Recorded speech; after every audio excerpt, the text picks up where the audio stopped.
नमस्ते, आप देख रहे हैं आज का मुद्दा। मैं हूं आपके साथ जसप्रीत कौर। कोरोना केसेस तेजी से कम हो रहे हैं, लेकिन खतरा अभी भी बना हुआ है। ऐसे में आप मास्क हमेशा पहने रखिए। मास्क आपकी और आपके परिवार की सुरक्षा करेगा। इसको लेकर के हमने एक कैंपेन भी शुरू किया है, #मास्क पहनो इंडिया। आप ये प्रण लीजिए कि जब तक ये महामारी है आप मास्क नहीं उतारेंगे और जब भी सोशल डिस्टेंसिंग का पालन करेंगे और सेफ दूरी हो तो ही मास्क उतारेंगे घर पर रहकर। इस बीच रुक करते हैं हम पहली खबर का, जो कि भरतपुर से सामने आई है। यहाँ पर राज्य के मंत्री की मौजूदगी में ही कोरोना नियमों की धज्जियां उड़ाने का वीडियो सामने आया है।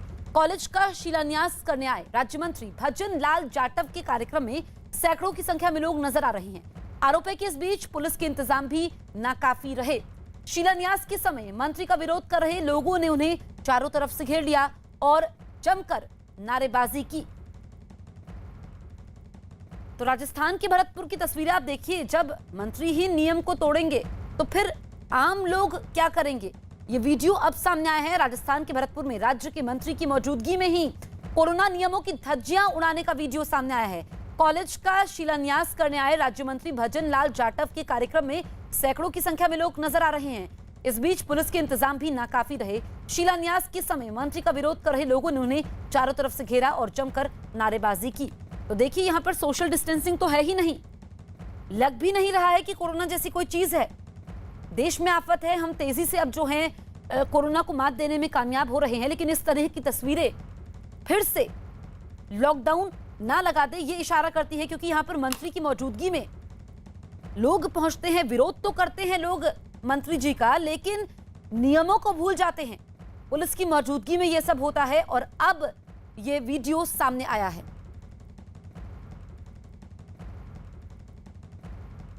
जयपुर से हमारे सहयोगी भवानी लाइव मौजूद हैं। भवानी, जब मंत्री जी के कार्यक्रम में ही ये सब होगा तो फिर आम लोग क्या करेंगे? चौंकाने वाली हैं ये तस्वीरें। देखिए, आप लगातार दूसरे दिन है, कल की तस्वीरें देखी होगी कि जयपुर के अंदर किस तरीके से जनाजे में भीड़ उमड़ी थी और इससे पहले भी 2-3 जगह हो चुका है। इस वक्त आज जयपुर के अंदर अनलॉक शुरू हुआ। 6 से सुबह 11 बजे तक का टाइम है दुकान खोलने का और आप जैसे ही खुली तो देखिए कि आप भीड़ उमड़ पड़ी है। लोगों की तस्वीरें देखिए कि आप जहाँ देखेंगे वहाँ पर पुलिस वाले खड़े हैं, लेकिन भीड़ लगातार बढ़ती जा रही है। शॉप्स की तस्वीरें हम बता रहे हैं, ये देखिए कि आगे किस तरीके से बहुत ज़्यादा भीड़ है, लोग उमड़ पड़े हैं। जबकि अनलॉक हुआ ये हमेशा खुली रहेगी 6 से 11 बजे तक, लेकिन लोगों की भीड़ ज़्यादा। आप देखिए कि किस तरीके से,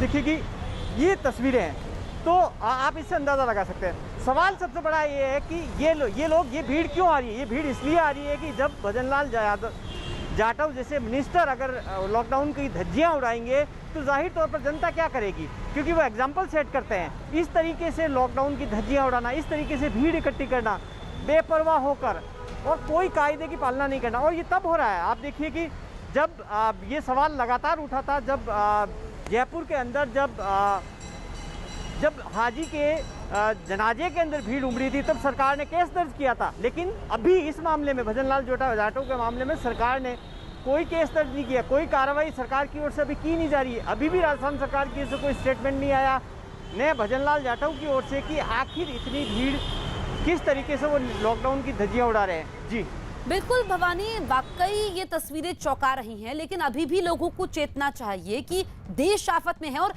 आप ये बताइए कि पुलिस ने तो कोई कार्रवाई नहीं की है, क्या राज्य मंत्री भजन लाल जाटव से आपने बातचीत करने की कोशिश की? भवानी, देखिए, जाटव से हमने बात करने की कोशिश की, उनकी ओर से कोई जवाब नहीं आया और न सरकार की ओर से कोई रेस्पॉन्स आया, जवाब आया। जाहिर तौर पर सबसे ज़्यादा उम्मीद यही सरकार से की जाती है। आप देखिए कि तब जब आप आज अनलॉक हुआ तो सख्त गाइडलाइन है, केवल 6 से 11 तक शॉप्स खुलेगी, इसके अलावा मार्केट में भीड़ नहीं होगी, लोगों को जगह जगह पर रोका जा रहा है। लेकिन सवाल ये है कि अगर मिनिस्टर खुद धज्जियां उड़ा रहे हैं और उनको कोई रोकने वाला नहीं है, क्योंकि लोग उनको फॉलो करते हैं, लोग देखते हैं कि अगर मिनिस्टर लॉकडाउन की पालना नहीं कर रहा है तो वो क्यों करे। तो ये सवाल इसलिए खड़ा बार बार, क्योंकि वो आम आदमी नहीं, वो सरकार के अंदर है, मिनिस्टर के हैं, और जाहिर तौर पर जो फैसला लेने वाली सरकार की एक समूह है उसके अंदर शामिल है वो, तो वो पालना नहीं कर रहे हैं। और एक उदाहरण और सेट हुआ कि जनाजे के अंदर जो हाजी के जनाजे के अंदर भीड़ उमड़ी थी, जिसमें विधायक समेत 11 लोगों के खिलाफ केस दर्ज किया। अब सरकार ने उसमें भी फैसला बदल दिया। उसमें जो जांच पुलिस कर रही थी उसको सीआईडी सीबी को सौंप दिया गया। कहा कि क्योंकि विधायक के खिलाफ जांच होनी है, सीआईडी सीबी को जांच सौंपने का मतलब है कि लंबा इंतजार, यानी कि विधायक के खिलाफ और वो जिन 11 लोगों के खिलाफ केस दर्ज हुआ उनके खिलाफ फिलहाल कोई कार्रवाई नहीं होगी, जो एकेडमिक एक्ट के अंदर कार्रवाई होनी चाहिए थी। ये इस तरीके के संदेश है वो साफ तौर पर इशारा कर रहे हैं कि सरकार का जो दोहरी नीति है, बिल्कुल दोहरी नीति है भवानी। जब सरकार ही लीपापोती में जुट जाए तो फिर क्या होगा। राजस्थान में कोरोना नियमों में ढील दी गई है आज से, लेकिन जो तस्वीरें देखिए ये दरअसल विधायक राज्य मंत्री यहाँ पर मौजूद थे और उसके बाद वहां पर देखिए लोगों की भीड़ जुटती है।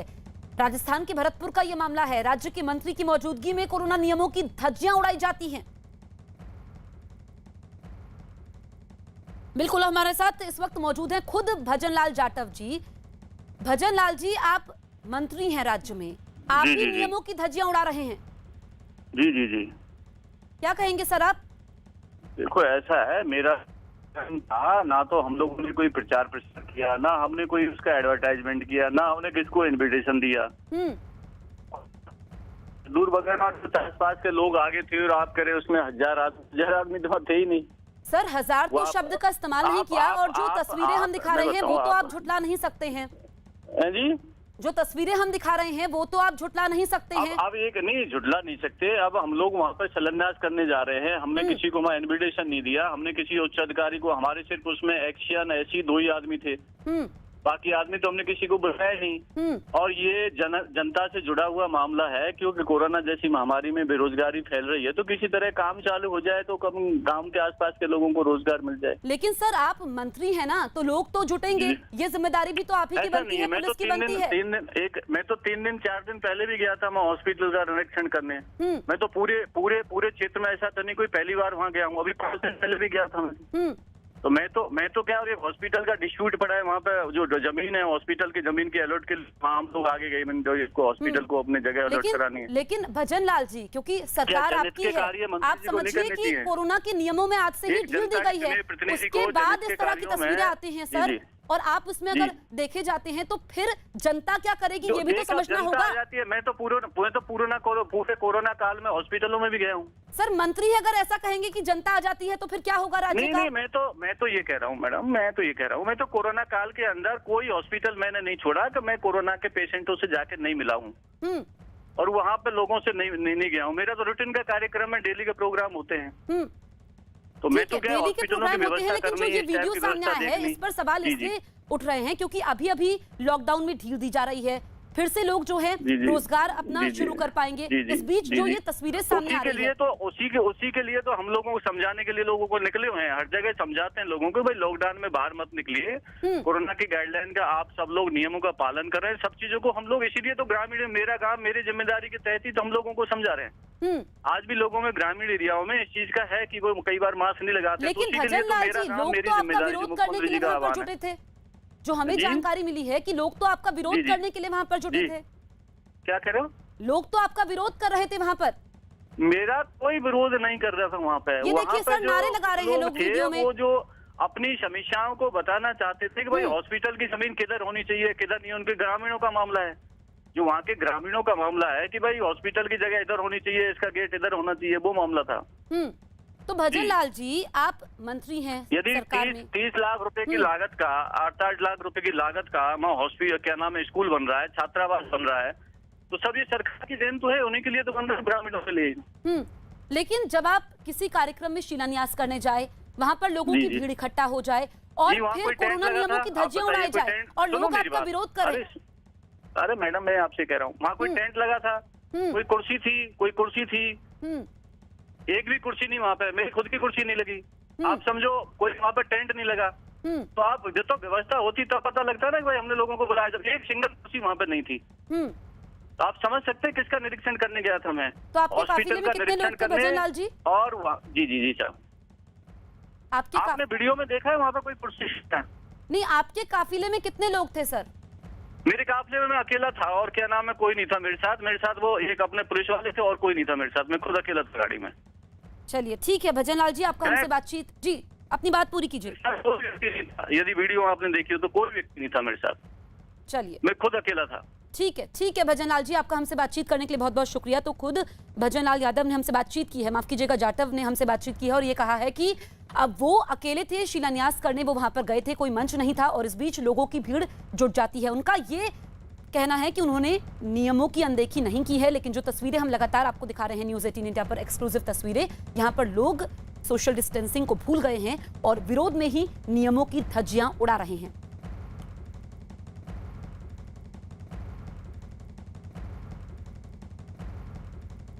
राजस्थान के सवाई माधोपुर में अनलॉक के पहले ही दिन बाजारों में भीड़ उमड़ पड़ी। कई जगह सोशल डिस्टेंसिंग का पालन भी नहीं हुआ और लोग बिना मास्क के भी नजर आए। 46 दिन बाद अनलॉक के ऐलान के बाद एक बार फिर भीड़ जुटने से कोरोना फैलने का खतरा बढ़ गया है। लोगों की लापरवाही ने प्रशासन के लिए भी चुनौती खड़ी कर दी है। भवानी, हमारे सहयोगी लगातार हमारे साथ बने हुए हैं।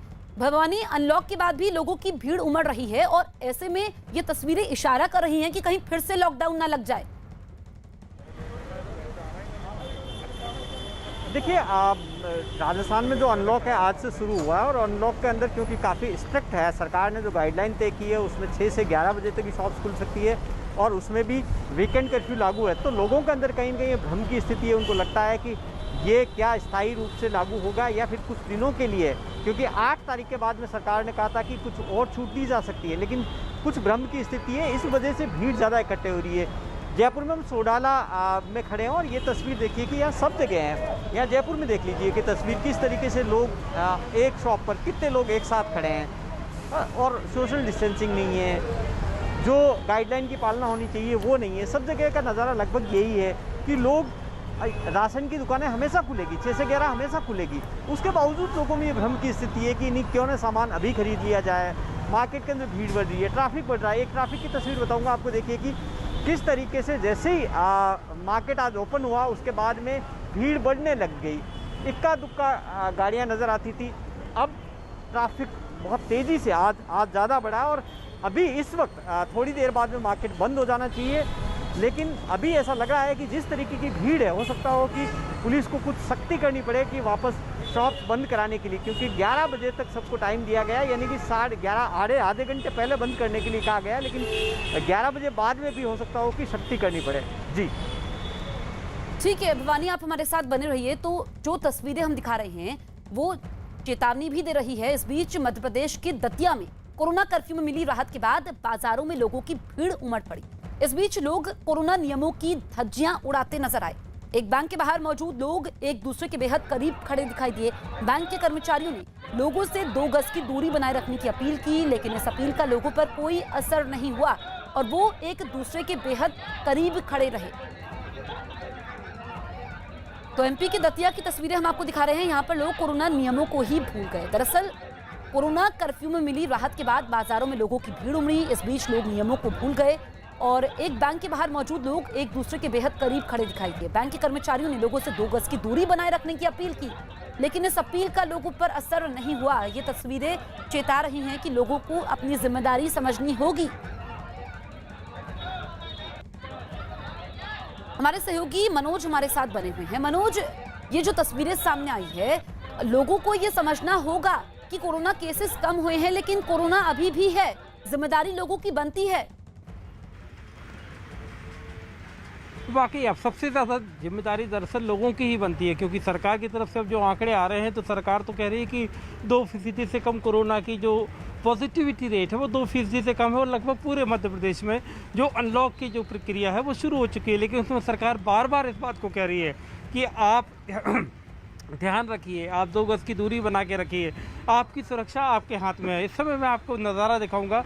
भोपाल का ये 10 नंबर मार्केट है, लेकिन यहाँ भोपाल में चूँकि लगातार ज़्यादा मामले आए थे, भोपाल इंदौर मध्य प्रदेश के सबसे ज़्यादा प्रभावित शहर थे, तो यहाँ देखिए सुबह के वक्त जो बाज़ार खुला है, एक जो सबसे अहम बात है कि बाज़ारों में बाकायदा गोले लगे हुए हैं। आपको इन गोलों पे खड़े होकर आपका नंबर आएगा, तभी आपको इसमें आप अपना सामान खरीद पाएंगे। और लोग बाकायदा अपनी टर्न का इंतज़ार करते हैं। जैसे आप सामान खरीदने आइए, मैं देख रहा हूँ आप इंतज़ार कर रही हैं। बिल्कुल इंतजार कर रहे हैं, ध्यान रख रहे हैं चीज़ों का। लेकिन जो लोग जब भीड़ आती है और कई जगह से हम लोगों को शिकायतें देखते हैं हम अपनी आंखों से कि लोग इकट्ठा होते हैं, भीड़ इकट्ठी करते हैं, ऐसे लोगों को क्या कहोगी आप? मैं तो अलग हट जाती हूँ। कोई सुने नहीं सुने, मैं अपनी सेफ्टी करके ध्यान से अलग हट जाती हूँ। मैं उनको बता के सामान में हट जाती हूँ। अच्छा, मैं दुकानदार से पूछता हूँ कि वो कितना एहतियात बरत रहे हैं जब इस तरह। जी बिल्कुल आपकी। हाँ जी, आप बस इतना बता दीजिए, जो लोग नहीं जो मास्क नहीं पहनते उनके लिए क्या करते हैं? मास्क उनका सामान अलाउ नहीं, हमारे पर लिखा ही हुआ है। सामान नहीं देता हूँ, मास्क पहन के आना है, मास्क पहन के आना है तभी सामान मिलेगा आपको। देखिए, इन्होंने बाकायदा यहाँ बोर्ड लगा के रखा हुआ है। मैं कैमरामैन से अनुरोध करूँगा दिखाएं कि कृपया मास्क लगाकर ही सामान खरीदने आए। सीधे तौर पर अगर आप मास्क नहीं पहने हैं तो क्या सामान देते ही नहीं है। हम दुकानदार से और बात करते हैं, अगर कोई मास्क नहीं पहनता है तो फिर क्या करते हैं आप लोग? नहीं देते सामान, मना कर देते, देना ही नहीं है। लोग जबरदस्ती तो नहीं करते? जबरदस्ती लोग करते तो नहीं है? जबरदस्ती करते लेकिन फिर भी हम नहीं देते। दो बात बोलता है, हमको सुना जाते हैं लेकिन हम नहीं देते। हम प्रशासन के साथ हैं। ये देखिए, यहाँ भोपाल का ये नज़ारा है कि यहाँ पर लोग बाकायदा मास्क लगाकर, बाकायदा गोले में खड़े होकर अपना इंतज़ार करते हैं और जब उनकी टर्न आती है तभी सामान लेते हैं। और 10 नंबर मार्केट है। अमूमन सुबह और शाम के वक्त इस मार्केट में खासी भीड़ होती है। अभी दोपहर चूँकि लगातार अब धूप आ गई, तेज़ धूप आ गई, गर्मी हो गई, इसलिए बाज़ार में भी भीड़ कम है। लेकिन फिर भी शाम के वक्त भी यहाँ बाकायदा ये जो गोले बने हुए हैं, इन्हीं गोलों में खड़े होकर लोग अपनी खरीदारी करते हैं। ठीक है मनोज, लौटेंगे आपके पास, आप बने रहिए हमारे साथ।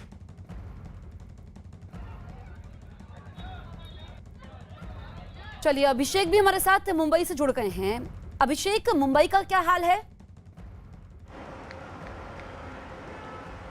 देखिए, अगर मैं मुंबई का हाल बताऊं तो भीड़ की स्थिति, मैं सीधे तस्वीरें अगर आपको दिखाऊं तो ये बोरीवली का सब्जी मार्केट है। यहाँ पर आप देखिए तो किसी भी तरीके का कोई भी सोशल डिस्टेंसिंग नहीं है, ना ही मैक्सिमम लोगों के मुंह पर सही तरीके से मास्क नज़र आ रहा है। उससे आप साफ अंदाज़ा लगा सकते हैं कि जो मुंबई या महाराष्ट्र में केसेस कम हुए हैं उसके बाद लोगों की लापरवाही किस तरीके से बढ़ी है, उसकी सीधी तस्वीरें अगर आप देखें तो यहाँ पर दिखाई पड़ेगी। चाहे सब्जी खरीदने के लिए लोग आए हों, चाहे फल खरीदने के लिए लोग आए हों, लेकिन हर व्यक्ति के चेहरे पर मास्क नज़र नहीं आ रहा है। पुलिस लगातार अनाउंसमेंट कर रही है, उसके बाद भी लोग कोविड की गाइडलाइन को फॉलो करते हुए नज़र नहीं आ रहे हैं। फिर चाहे सोशल डिस्टेंसिंग हो या चेहरे पर मास्क की बात हो। और ये सब ऐसा तब हो रहा है जब मुंबई में केसेस थोड़ा कम हुए हैं, और केसेस कम होने के बाद अब लोगों से अपील की जा रही है कि कम से कम वो प्रोटोकॉल फॉलो करेंगे तो शायद केसेस कम आएंगे। बावजूद इसके लोग लापरवाह नज़र आ रहे हैं। अमूमन यही हाल कई सारे सब्जी मार्केट्स का है, और आए दिन इस तरीके की जो तस्वीरें हैं उससे ये साफ होता है कि आने वाले समय में कोविड के जो तीसरी लहर की आशंका सरकार जता रही है, उसका इस तरीके के चीज़ों से बेहद करीबी कनेक्शन है। और अगर इस तरीके से लोग दिखा रहे हैं, ये तो चौंका रही हैं। लग रहा है कि कोरोना तो है ही नहीं। ऐसे में इस भीड़ को रोकने के लिए पुलिस प्रशासन क्या कर रहा है?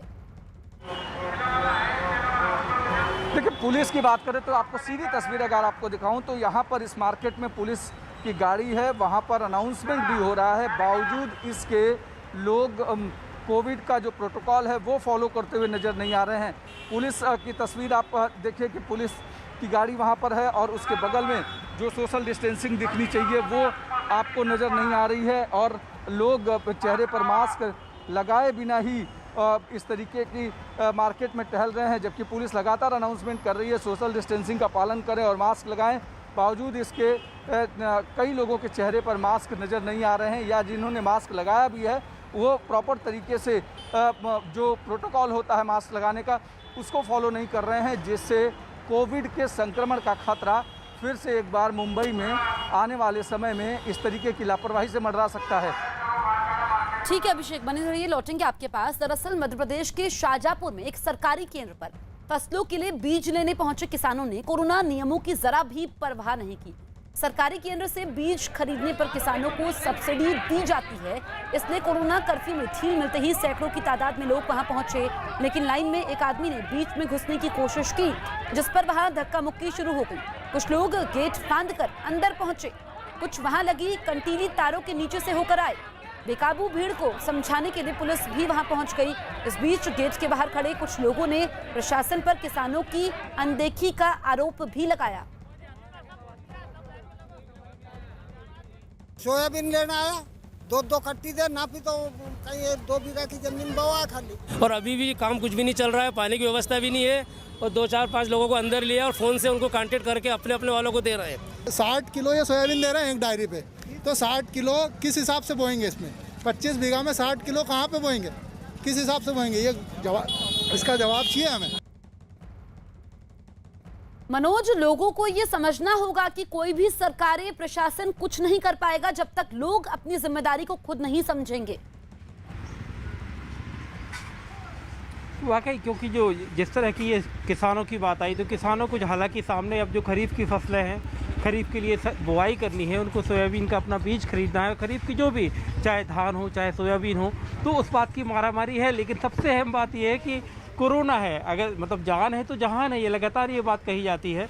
तो अगर कोरोना से अभी फ़िलहाल जो कमी आई है तो उसकी एकमात्र वजह यही है कि लॉकडाउन रहा। 50 दिनों तक लॉकडाउन होने के बाद आपकी पॉजिटिविटी जो है वो 28% से नीचे घटकर 2% के नीचे आई, क्योंकि 50 दिन तक बाजार बंद थे, 50 दिन तक लोग घरों में कैद थे, तो उसकी वजह सिर्फ लॉकडाउन थी। तो ये बात अगर लोग नहीं समझेंगे कि अगर सरकार ने खोला है दोबारा कोरोना कर्फ्यू में जो ढील दी गई है, तो उसकी वजह यह है कि आप कोरोना नियमों का, जो कोरोना अप्रोप्रिएट बिहेवियर है, जो कोरोना के अनुकूल व्यवहार है, अगर आप वो करते रहेंगे तो आपके लिए बचना आसान होगा। तो जहाँ तक ये बाज़ार में आपको दिखाऊं, तो बाज़ार जो शहरों में, ख़ासतौर पर भोपाल में, इंदौर से इतनी शिकायतें नहीं आती, लेकिन जो छोटे छोटे सेंटर हैं उनसे लगातार इस तरह की शिकायतें मिल रही हैं कि लोग इकट्ठे हो रहे हैं। अगर बीज मिलना शुरू हुआ तो किसान बड़ी तादाद में पहुंच गए। इस तरह की चीज़ें छोटे छोटे शहरों से बहुत ज़्यादा मिल रही हैं। लेकिन ये बात बिल्कुल सही है कि अगर आप मास्क नहीं पहनेंगे, 2 गज की दूरी बनाकर नहीं रखेंगे, तो फिर मुश्किल एक बार फिर हो सकती है, और सरकार इससे बार बार आगाह भी कर रही है। बिल्कुल मनोज, रोकूंगी मैं आपको। इस वक्त की बड़ी खबर आपको बता दें, पाकिस्तान ने फिर फायरिंग की है, सीज फायर का उल्लंघन किया है। तो पाकिस्तान अपनी हरकतों से बाज नहीं आ रहा है। जम्मू के अर्निया सेक्टर में पाकिस्तान की तरफ से गोलीबारी की गई है, बीएसएफ की चौकियों को निशाना बनाकर फायरिंग की गई है। इस वक्त की बड़ी खबर, पाकिस्तान ने फिर से सीज फायर तोड़ा है, पाकिस्तान की तरफ से फायरिंग हुई है। इस वक्त की बड़ी खबर यह है कि जम्मू के अर्निया सेक्टर में पाकिस्तान ने गोलीबारी की है और बीएसएफ की चौकियों को निशाना बनाकर पाकिस्तान लगातार फायरिंग कर रहा है। तो एक बार फिर से पाकिस्तान ने सीज फायर तोड़ा है और हमने देखा है कि पाकिस्तान लगातार सीज फायर का उल्लंघन करता है, बीएसएफ की चौकियों को निशाना बनाया जा रहा है। तो पाकिस्तान अपनी हरकतों से बाज नहीं आ रहा है और एक बार फिर से पाकिस्तान बेनकाब हुआ है। इस वक्त की बड़ी खबर हम आपको बता रहे हैं, पाकिस्तान ने सीज फायर तोड़ते हुए फायरिंग की है, सीज फायर का उल्लंघन किया है और बीएसएफ की जो चौकियां हैं उसको निशाना बनाकर पाकिस्तान की तरफ से फायरिंग की गई है। जम्मू के अखनूर सेक्टर में पाकिस्तान की तरफ से ये फायरिंग हुई है, तो अर्निया सेक्टर में ये गोलीबारी हुई है और लगातार पाकिस्तान वहां पर गोलीबारी कर रहा है। पवन हमारे सहयोगी फोन लाइन पर मौजूद है। पवन, एक बार फिर से पाकिस्तान ने सीज फायर का उल्लंघन किया है। पवन, आपको आवाज मिल रही है? पवन से हम फिर से संपर्क साधेंगे। आप देखिए कि किस तरीके से पाकिस्तान लगातार सीज फायर को तोड़ता है। इस बार अर्निया सेक्टर में, जम्मू के अर्निया सेक्टर में पाकिस्तान ने बीएसएफ की चौकियों को निशाना बनाकर फायरिंग की है और भारतीय सेना भी पाकिस्तान को माकूल जवाब दे रही है। एक बार फिर से पाकिस्तान बेनकाब हुआ है, बीएसएफ की चौकियों को निशाना बनाया गया है।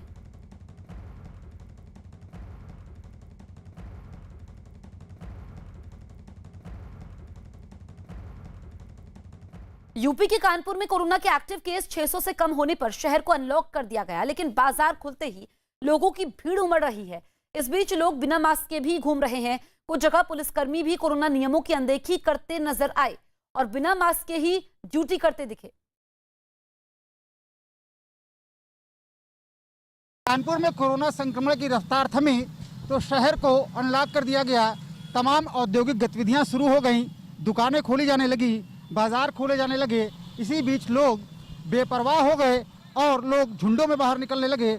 आप देख सकते हैं कि तमाम लोग जो घरों से बाहर निकल रहे हैं वो मास्क भी नहीं लगा रहे हैं और जिस तरीके से उन्हें सोशल डिस्टेंसिंग का पालन करना चाहिए, कोरोना प्रोटोकॉल का पालन करना चाहिए, उसे पालन नहीं कर रहे हैं। यही वजह है कि एक तरीके से फिर से इस तरीके का अंदेशा है कि कहीं ऐसा ना हो कि कोरोना फिर से लोगों को अपनी जद में लेने लगे और स्थितियाँ पहले की तरीके हो जाएँ। इसको ध्यान में रखते हुए पुलिस कमिश्नर ने ज़रूर आदेश किया है कि जो भी दुकान वाले हैं वो कोरोना प्रोटोकॉल का पालन नहीं कर रहे हैं, उनके ऊपर कार्रवाई की जाएगी। इसके अलावा देखा यह जा रहा है कि शाम को 7 बजे तक दुकानें खोलने की अनुमति है, लेकिन दुकानें रात में 10 बजे तक खुल रही हैं। इसके अलावा जो ठेले वाले हैं वे भी सड़क पर नज़र आ रहे हैं। तो कुल मिलाकर के जो रात्रि का कर्फ्यू है वो पूरी तरीके से यहाँ पर फेल होता हुआ नज़र आ रहा है, जिसके चलते अब पुलिस कमिश्नर ने इस बात का आदेश दिया है कि पुलिस वाले सुनिश्चित करें कि रात में 7 बजे के बाद कोई भी दुकान खुली ना हो और इसके अलावा कोई भी ठेला सड़क पर नज़र ना आए। आप देख सकते हैं कि सामने एक पीआरवी खड़ी हुई है। पीआरवी में बैठे हुए सिपाही मास्क नहीं लगाए हुए हैं, वो खुद मर्यादा को भूल गए हैं, वो कोरोना प्रोटोकॉल का पालन नहीं कर रहे हैं। ऐसे में सवाल ये उठता है कि जब जिन लोगों के ऊपर जिम्मेदारी है प्रोटोकॉल का पालन कराने की, खुद वो उसका पालन नहीं करेंगे तो लोगों से कैसे पालन करा पाएंगे। श्याम तिवारी, न्यूज़ 18 उत्तर प्रदेश, कानपुर। यूपी के बाराबंकी से एक हैरान करने वाला वीडियो सामने आया है। वहां हुए एक तिलक समारोह में हुई फायरिंग का वीडियो वायरल हो गया। वीडियो में साफ दिखा कि तिलक समारोह के समय एक लड़का खुलेआम वहां फायरिंग करता रहा। इस बीच वहां कई लोग मौजूद थे, लेकिन किसी ने भी लड़के को रोकने की कोशिश नहीं की। हैरानी तो उस वक्त हुई जब वीडियो में कुछ पुलिस वाले भी उसी समारोह में बैठे हुए नजर आए, लेकिन उन्होंने भी इस फायरिंग को रोकने की कोशिश नहीं की। इस बीच वहां लोग कोरोना नियमों का उल्लंघन करते भी नजर आए। लोग एक दूसरे के बेहद करीब बैठे दिखे और इस बीच कई लोगों ने तो मास्क पहनना तक जरूरी नहीं समझा।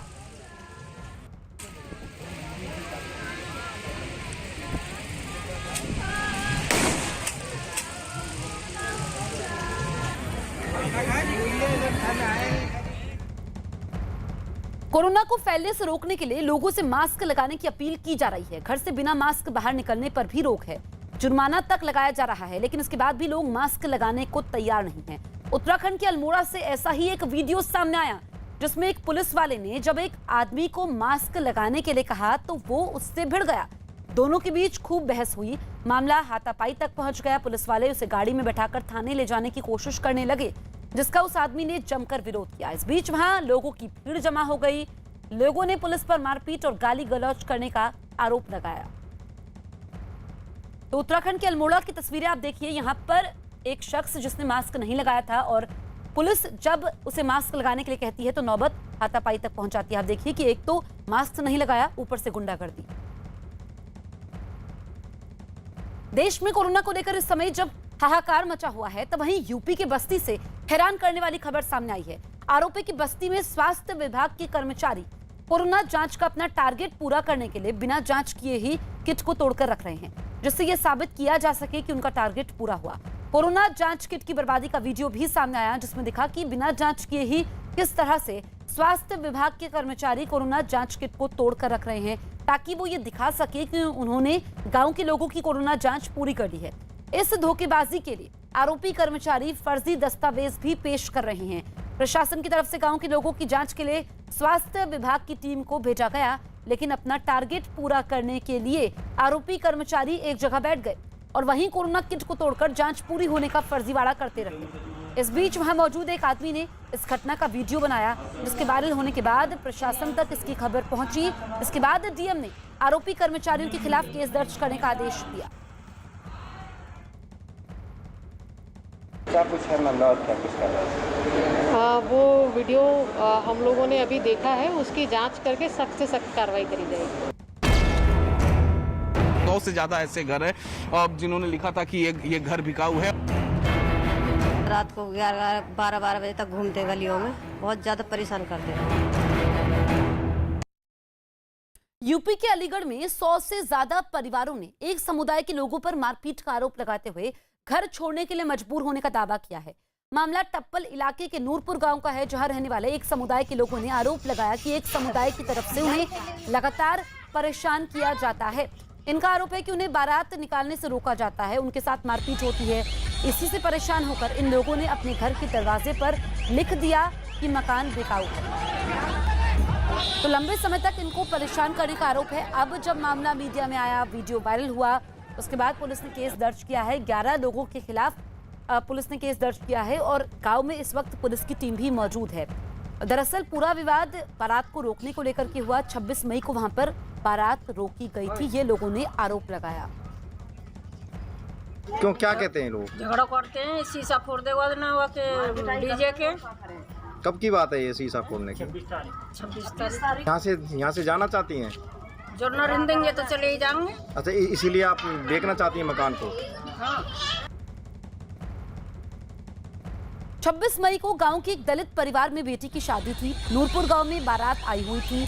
जब बारात चढ़ी तो आरोप है कि दूसरे समुदाय ने उसे रोक दिया। आरोप यह भी है कि दूसरे समुदाय ने बारातियों के साथ मारपीट की।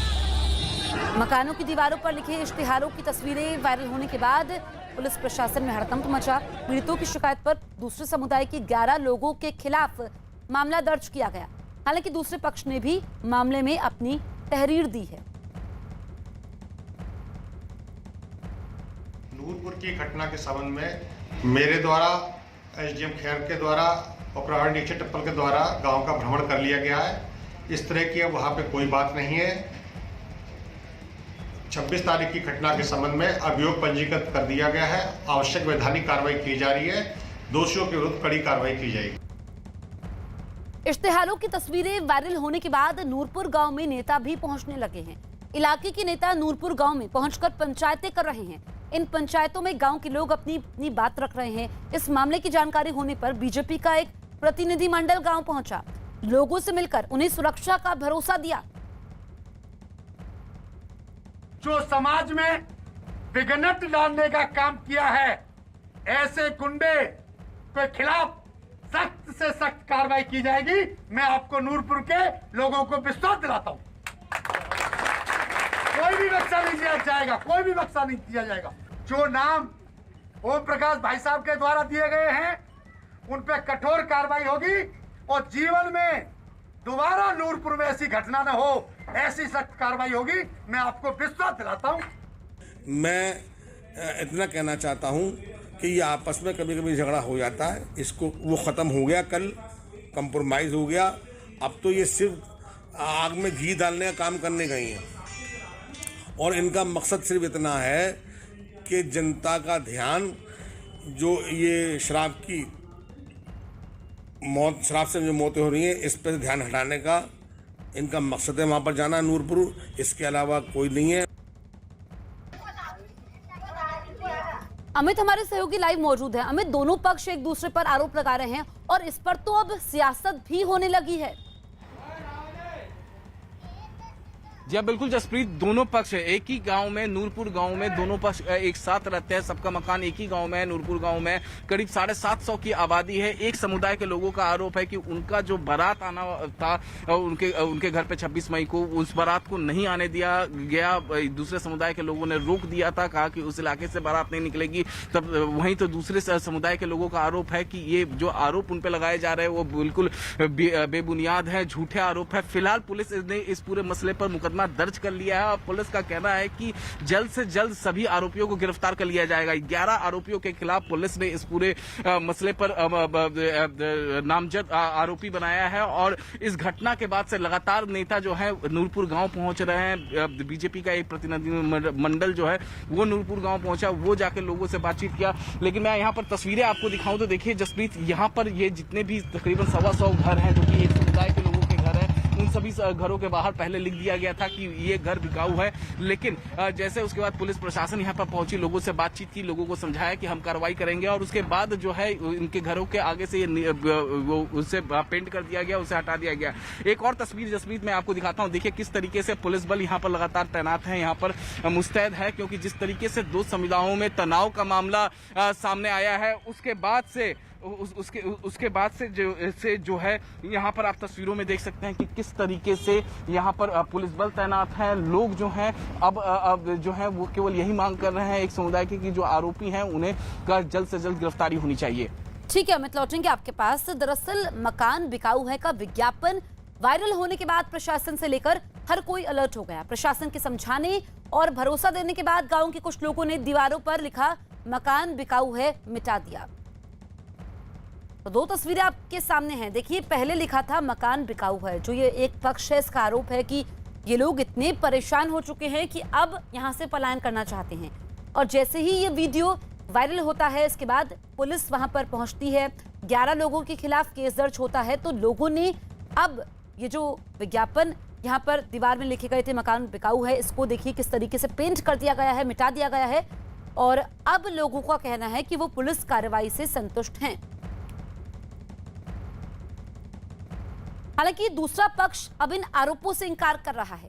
इनका दावा है कि बारात में किसी तरह की मारपीट नहीं हुई है। इनका दावा है कि पूरा गांव प्यार और भाईचारे से रहता है। इनके मुताबिक कुछ लोगों ने बहकावे में आकर ये कदम उठाया है। नूरपुर गांव में दो गुटों में, दो समुदाय में आपस में टकराव का मामला सामने आया है। इस वक्त मैं मौजूद हूं, उसी स्पॉट पे मौजूद हूं जहां पर दो समुदायों के बीच टकराव का मामला सामने आया है। मेरे साथ यहां पर कई लोग मौजूद हैं। एक समुदाय के लोगों का कहना है कि उनके साथ मारपीट हुई है। जब उनकी बारात आ रही थी तब बारात में मारपीट हुई है और इस वजह से उन्होंने अपने घर के आगे लिख दिया कि यह घर बिकाऊ है, यहाँ से पलायन करना चाह रहे थे। फिलहाल इस पूरे मसले पर पुलिस ने FIR दर्ज की है, 11 लोगों के खिलाफ FIR दर्ज की है। मेरे साथ यहाँ पर लोग यहाँ पर मौजूद हैं। ये बताइए, आप लोग एक ही गांव में रहते हैं, आप लोग एक तरफ रहते हैं, दूसरे तरफ दूसरे समुदाय के लोग रहते हैं। क्या हुआ था 26 मई के शाम को? मई की घटना अभी मौलाना इमरान साहब ने बताई है, वो बिल्कुल सही है। उस दिन इन लोगों की बारात आई थी तो नमाज का वक्त था, DJ बज रहा था, इनसे मना किया गया था। ये लोग नहीं माने कि यहीं बजाएंगे। उसके बाद इन लोगों से ना ही कोई मार पिटाई हुई, ना ही कोई लाठी डंडा, कुछ भी, ना ही कोई गाली गलौज हुई है।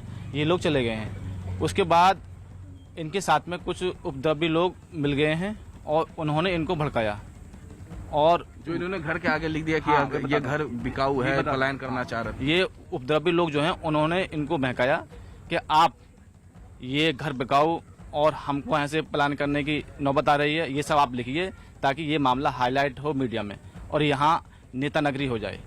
इसलिए ये सब कराया गया है। बाकी यहाँ कोई लड़ाई झगड़ा आपस में नहीं हुआ है। हमारा गाँव हमेशा से एक सांप्रदायिक सौहार्द का गांव रहा है। यहाँ हिंदू मुस्लिम गंगा जमनी तहजीब को दी जाती है। सब लोग बड़े प्यार से और प्रेम से भाईचारे से रहते हैं। अच्छा, आरोप ये भी लगाया जा रहा है कि पहले भी 4-5 बारातों के साथ इस तरीके से मारपीट हुई है। नहीं, उसी तरीके से मामला, ऐसा कोई बात ही नहीं हुई आज तक। ये तो खामा की एक सरासर झूठ बोलने का इल्जाम लगाया हुआ है।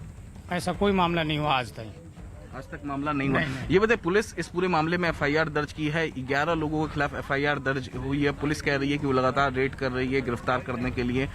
क्या कहना है, पुलिस आ रही है यहाँ पे? जी, पुलिस तो आ रही है, मगर पुलिस आने के बाद में पुलिस अपना काम कर रही है। मगर ये जो FIR हुई है बेबुनियादी है और झूठ है सब सरासर, ये पुलिस भी जानती है। 13,000 करोड़ के PNB घोटाले के आरोपी मेहुल चोकसी को भारत लाने की कोशिशें तेज हो गई हैं। अफ्रीकी देश डोमिनिका में आज PNB बैंक घोटाले के आरोपी मेहुल चोकसी के मामले में सुनवाई होगी, जहां पहुंचे भारतीय अधिकारी सबूत पेश करके ये साबित करने की कोशिश करेंगे कि मेहुल चोकसी अभी भी भारतीय नागरिक है। एंटीगा से डोमिनिका गए मेहुल चोकसी को डोमिनिका पुलिस ने अवैध रूप से देश में दाखिल होने के आरोप में गिरफ्तार कर लिया था। इसके बाद मेहुल चोकसी की कुछ तस्वीरें भी सामने आई थी जिनमें वो अपनी चोट दिखाते नजर आए। बैंक धोखाधड़ी के आरोपी मेहुल चोकसी 2018 में देश छोड़कर भाग गया था। उसने एंटीगा एंड बारबुडा की नागरिकता हासिल कर ली थी।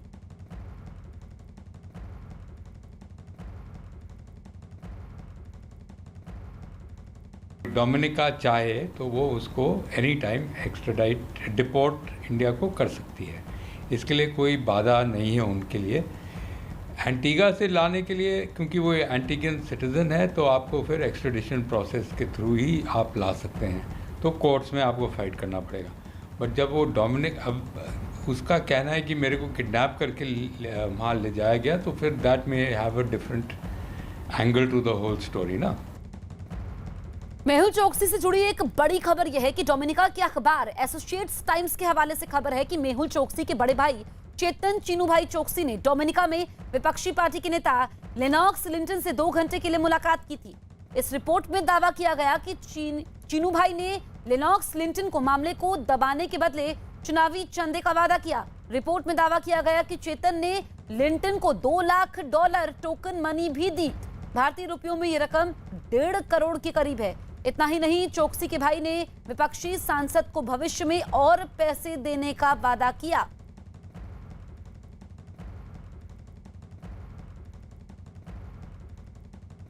तो मेहुल चोकसी से इस वक्त की सबसे बड़ी खबर हम आपको बता रहे हैं। डोमिनिका के अखबार एसोसिएट्स टाइम्स के हवाले से यह खबर है कि मेहुल चोकसी के बड़े भाई चेतन चिनूभाई चोकसी ने डोमिनिका में विपक्षी पार्टी के नेता लेनॉक्स लिंटन से 2 घंटे के लिए मुलाकात की थी और चिनूभाई ने लेनॉक्स लिंटन को मामले को दबाने के बदले चुनावी चंदे का वादा किया है।